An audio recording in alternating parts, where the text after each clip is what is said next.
So as you're mapping, how do you know what items are worth picking up? And after you pick them up and identify them, how do you know which ones are good? That's a really hard question to answer. So in today's video, I'm going to be using my experience playing a lot of Archmage, Caster, and Energy Shield builds since the start of Early Access to go over how I identify Energy Shield gear. This could change in the future, and also it's not fully comprehensive. It only covers some common ES items. So if you want to know more, do be sure to get subscribed, leave a like while you're down there, and ring that notification bell to catch future videos, as if this does well, I'm probably going to make more videos like it in the future. So first off, how do you know what to pick up? Well, I'm not really going to talk too much about the economy here, since that's always changing. But if you're just looking for bases that will be an upgrade for yourself, there are a couple things to keep in mind. The first is the keyword, normal, advanced, or expert. So here I have an expert feathered tiara that requires level 75. And here I have an unidentified advanced feather tiara. Right now, advanced and expert bases are placeholders for higher item level bases that will be added to the game later over the early access period. They are better than normal bases, they have higher stats, and therefore they are more valuable. So in general, once you reach the endgame, you should look for expert bases. Now, the second thing to keep in mind is item level. This determines the tier of the modifiers which will show up on your items. Ideally, you want higher item level things, such as these item level 84 boots, with 82 being the current top end for when new modifiers can roll. But also, item level 82 bases are pretty darn rare, so you're going to have to make do with a lot of things that are lower. In which case, around item level 77, most of the good energy shield mods can roll, especially the prefixes. Now, the best suffixes, high tier resistances, won't be able to roll on item level 82 bases, so it won't be a perfect item, but it can still be really, really good. This helmet, for example, has 413 energy shield, and it's a mere item level 81, which, if I'm remembering correctly, isn't functionally that different from an item level 77 base. But what even makes any of these bases good? I mentioned some were lower and some were higher.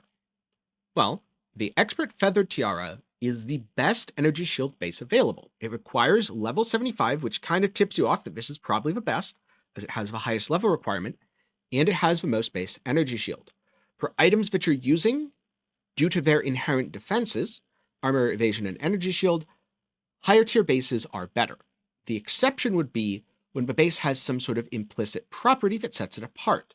The Expert Keth Raiment, for example, requires level 70, making it worse than the level 75 version. But it gives you increased mana regeneration rate.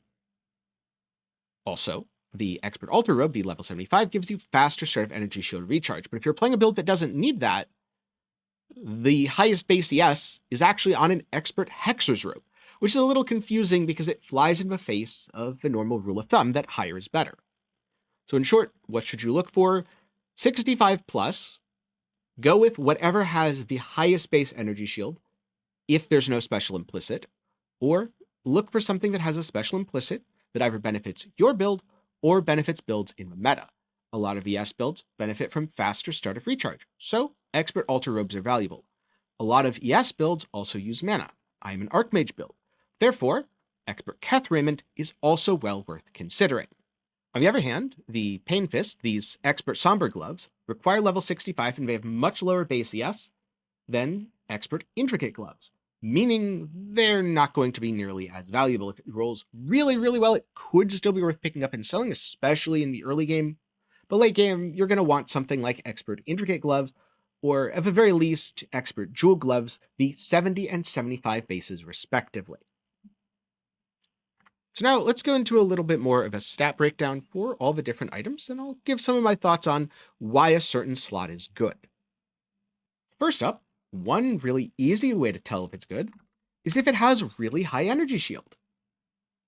Since the goal is generally to get energy shield from energy shield gear, for a lot of builds, if you have really high energy shield, that alone means it's pretty darn good. As you can see, the 580, 570 energy shield helmets, really expensive. But energy shield alone is not the only thing to look for with items, as after all, this has 503 energy shield, but it's 10 divines, which is still expensive, but much cheaper than the 100-ish divines for the other items. So, Something else that can set items apart is the additional stats. For example, level of all minion skills. This is very important for summoner builds. And so an item that has much lower energy shield, okay, maybe not quite that low, let's say 400 energy shield, but it has level of all minion skills, is still going to be valuable because a summoner build needs +2 to level of all minion skills on their helmet. Otherwise, they are not going to get any of the offensive benefits. And sure, sometimes you only need defense, but if you don't scale your offense, you're not going to be killing enemies, and that's a good way to get killed because the enemies that are alive get to attack you. So yeah, that's a really important stat that is exclusive to helmets, but also exclusive to summoner builds. And as you can see, this significantly increases the value over just a regular ODS helmet, which these are, I believe, 1/6-ish, maybe 1/5 the price of the ones I just showed. Something else that can increase the value is suffixes. And for this, I'm going to use a weighted sum search. So, intelligence rolls on intelligence bases. Fire res, lightning res, cold res. In theory, you could add chaos res, but right now, chaos inoculation is strong enough that I don't think it significantly adds to the helmet's value. And let's just put in 60. Again, things are much more valuable because if someone's going to wear a helmet, well, you need to cap your resistances, and if you're an energy shield build, there's a good chance you're going to get benefits from intelligence, or at the very least, need it to equip your skills.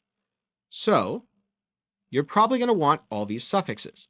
Thus, a helmet with good suffixes is more valuable than a helmet with bad suffixes. If I lower this to 20, the value drops. If I raise this to like 90, the value is going to significantly increase.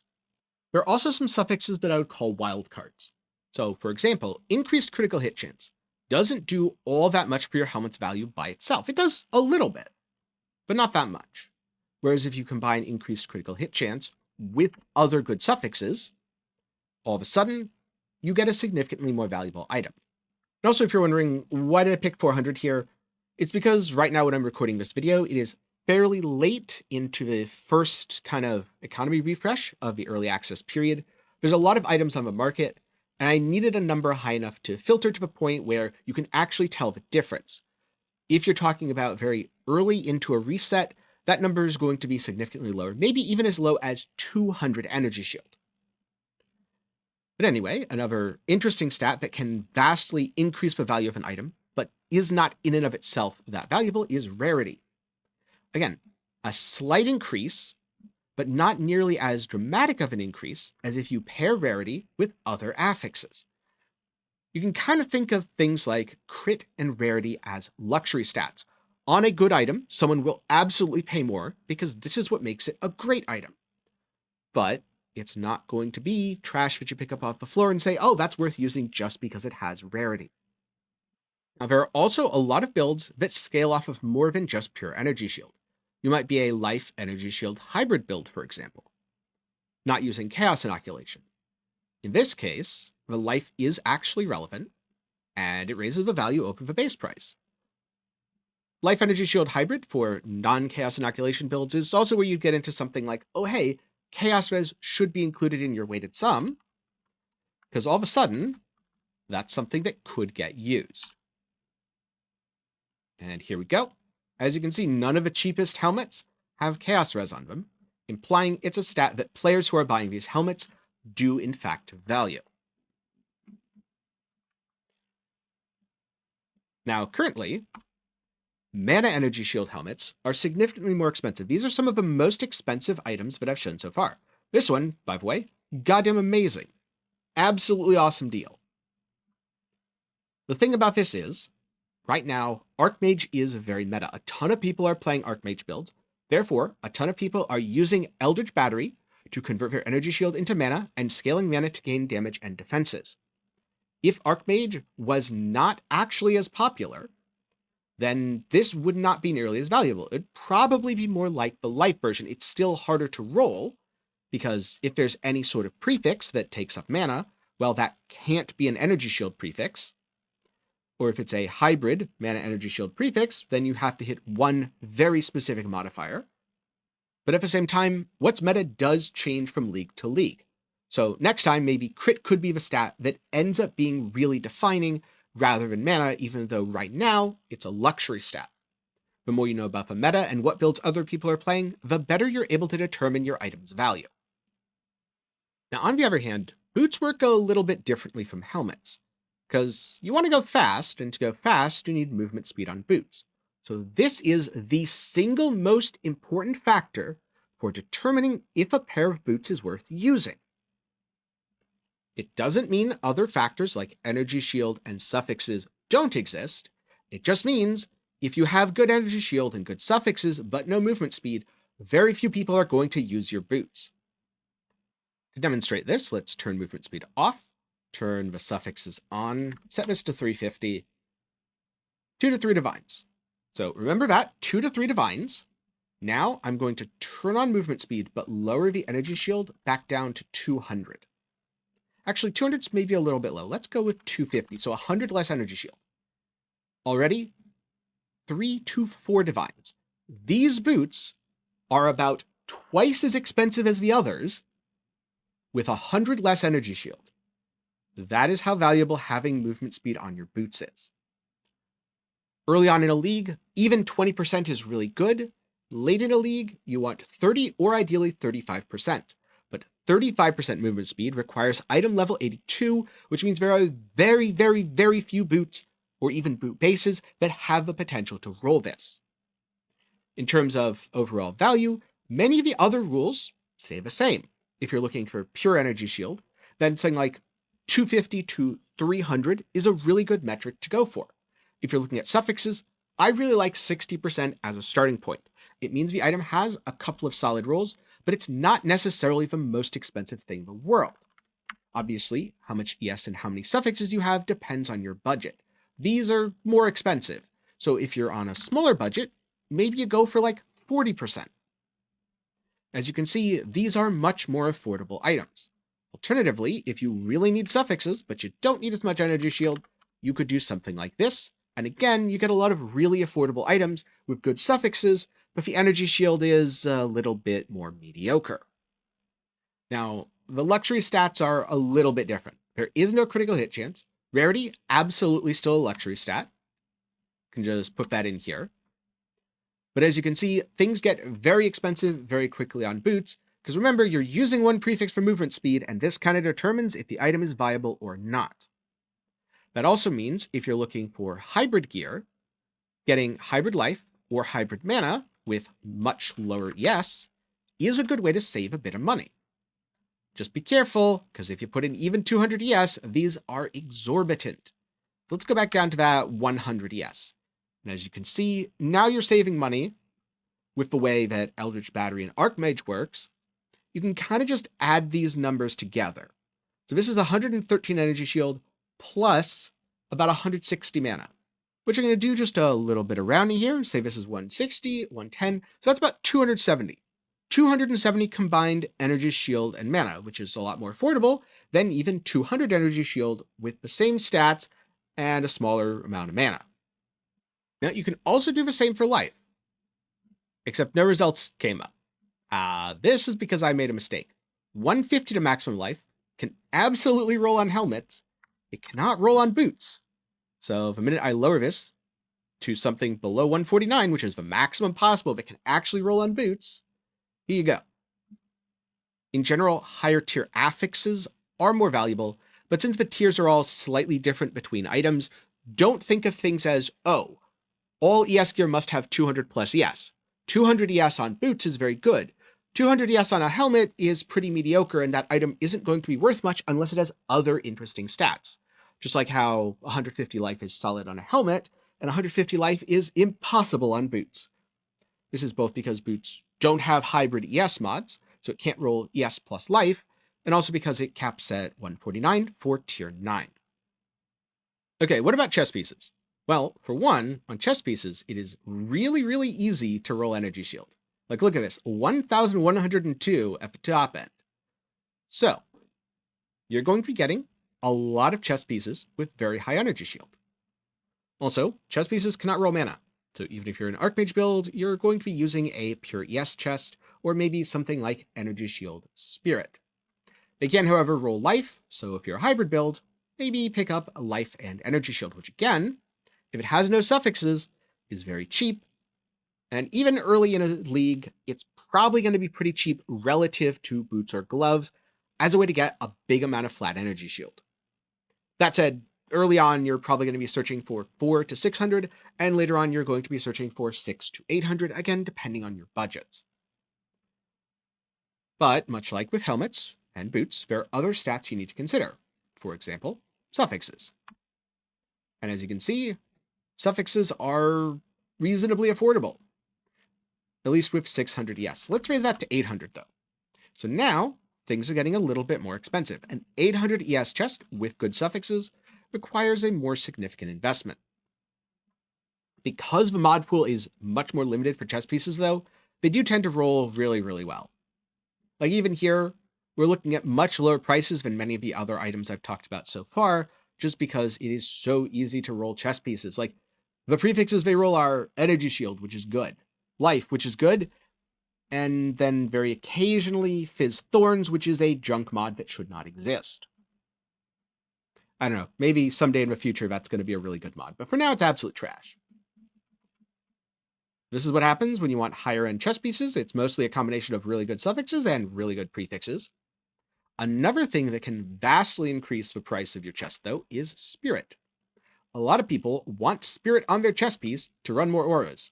And as you can see, that got very expensive very, very quickly.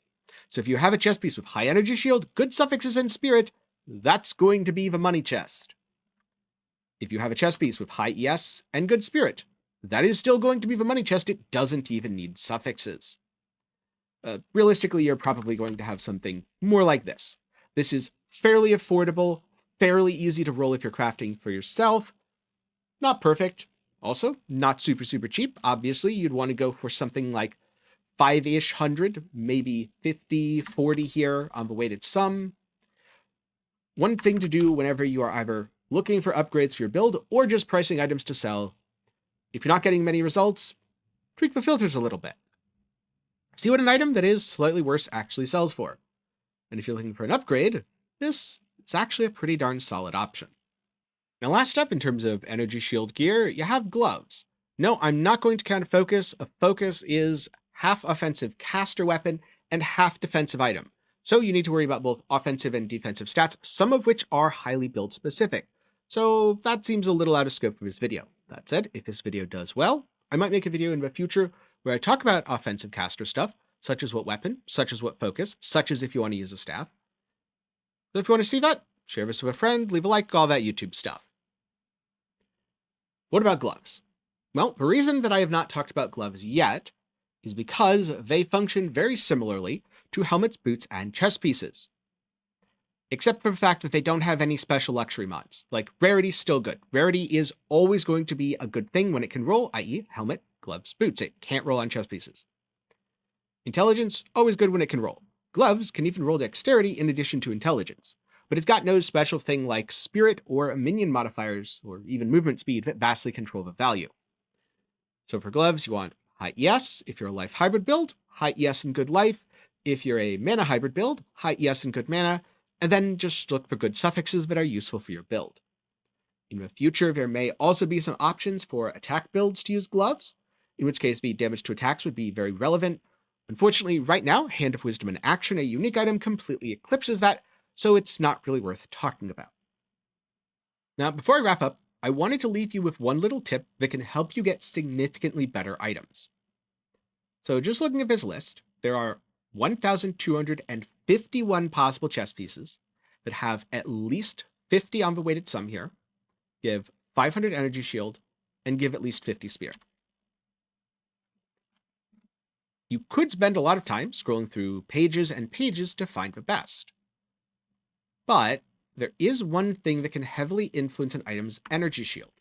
That is having iron runes socketed. So if someone doesn't have any iron runes socketed, it's entirely possible that they are sitting on a much better chest piece and pricing it lower than it should be. This is something for you to avoid when you are pricing items. You should always put iron runes in so that you can see the end result. And it's also something that you can take advantage of when buying items. So, as you can see, all of these items here do not have iron runes socketed, and as a result, their energy shield is much lower. But they also have a lot of crafting potential as a result. This is one of the ways that you can hunt around for bargains and sometimes get a better deal. It is not always going to work, but a lot of the time it does. And so let's just take this Brimstone Skin Expert Hexer's Robe as an example. Remember, because it's on the level 65 base of Hexer's Robe, this has incredibly high potential to gain a huge amount of energy shield if you socket stuff.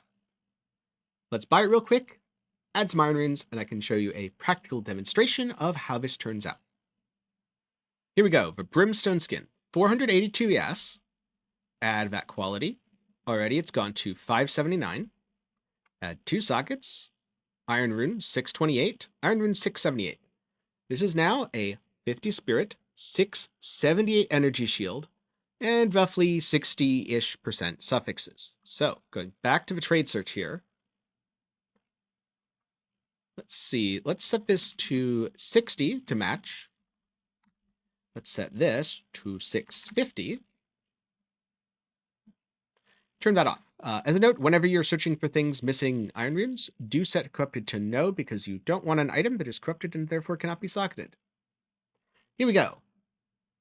For about 180x, this chest piece, when crafted, is now equal to a 5 or maybe even 7 divine chest.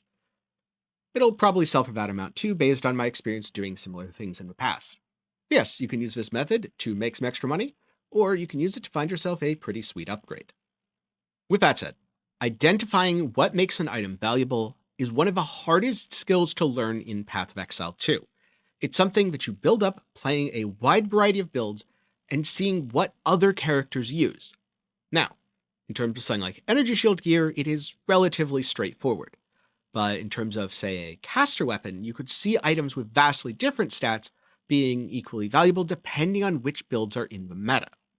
So as with a lot of my videos, I really want to stress that you shouldn't just copy everything exactly as you see it in this video 100%. Things are going to change over time. For example, advanced and expert bases aren't going to be in the game as of the 1.0 release. Instead, they're going to be other items with different names. But the rule of thumb there, of looking for 65 or 75 plus on the level requirement, will remain true. Also, looking at different items and the numbers that I threw out, like 400 energy shield on a helmet, that's not going to apply as soon as there's an economy reset. Maybe it's going to be 200. Maybe it's going to be 300. I don't know. What will apply is looking at how the different stats affect the value, what other players are looking for, and adjusting your searches accordingly. Also, avoid searching junk stats. If something has +3 to life regen, if it has physical thorns, stats that I did not mention in this video because they are not in any way relevant to the item, exclude them from your searches. They're just going to jam things up, and no one's actually looking for that anyway.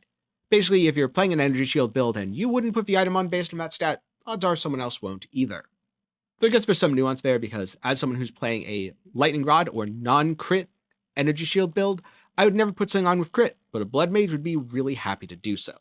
So I guess use your judgment, apply a little nuance in addition to what I just said. With that said, I hope this helps, and also be sure to comment down below what else you're interested in seeing in a future video on how to price stuff in Path of Exile 2. If you're looking for something else to watch, maybe how to craft some of his energy shield gear, then I'll leave a video up in the card and down below. Or if you're looking for something completely different, maybe check out my recent review of the upcoming ARPG Reality Break. It's a small little indie game that I had a lot of fun playing, and I look forward to making more content on in the future. But that's going to be it for me today. So, thank you very much for watching to the end. I'm glad you enjoyed, and I'll see you in the next one.